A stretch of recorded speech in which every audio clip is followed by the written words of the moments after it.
Bonjour à toutes et à tous, Antoine Goudot, petite vidéo sur le thème Saphir. Donc Saphir, là je vais faire une vidéo sur l'initialisation, donc Stalker et caméra Saphir. Du coup produit en essai là pour l'instant, notamment chez moi.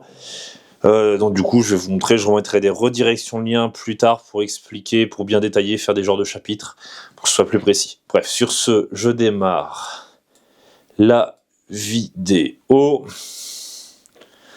Donc l'envoi il démarre. Là je choisis la langue, la localisation, j'accepte les termes, la zone horaire, donc les heures dates, tout ce qui est changement d'horaire automatique. Là du coup on met juste nos noms d'utilisateurs, mot de passe, on règle ça. On peut aussi faire un schéma de verrouillage, comme je sais que sur certains téléphones de mémoire ça doit être des...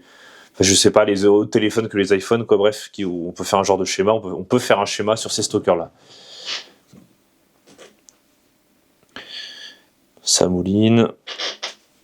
Suivant, alors là, on peut rentrer pour faire le compte, on peut très bien rentrer son adresse email. Là, j'ai le disque dur, il a détecté le disque dur, je mettrai une redirection de lien, notamment vers l'installation du disque dur dans son boîtier.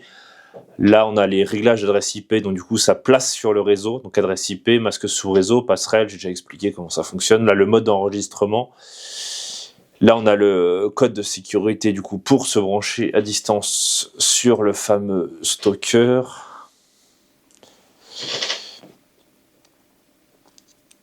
Donc là, pour ajouter une caméra, là, j'ajoute une caméra, je remettrai une redirection de lien, notamment de mémoire 2 mégapixels. 2 mégapixels, pareil, Saphir. Produit en essai pour l'instant. Donc là, je l'ai mis sur un switch PoE, parce que la caméra est PoE. Là, c'est un NVR qui est non PoE. Donc j'ai passé par un injecteur PoE ou un switch PoE que pour alimenter la caméra. Encore une fois, rien d'extraordinaire.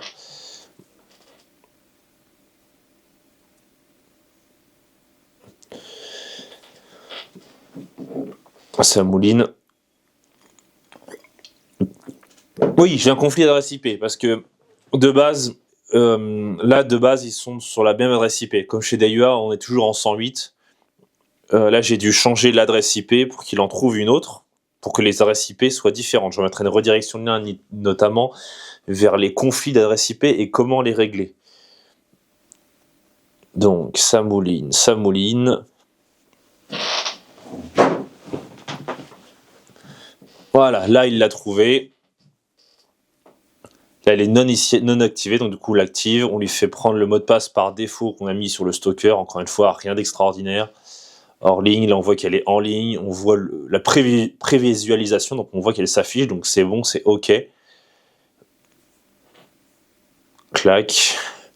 Là, on le voit affiché, du coup, sur grand écran, du coup, sur la sortie HDMI du stalker. Donc, pour que vous voyez ce à quoi ça ressemble, là, je prends par exemple une capture.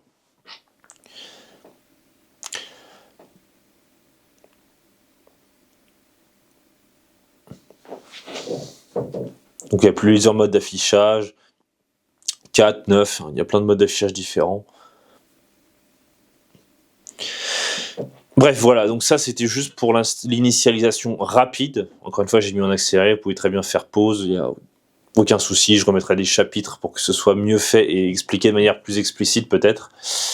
En tout cas, voilà, c'était la présentation du coup du Saphir. Saphir, donc marque de caméra, stalker, onduleur notamment.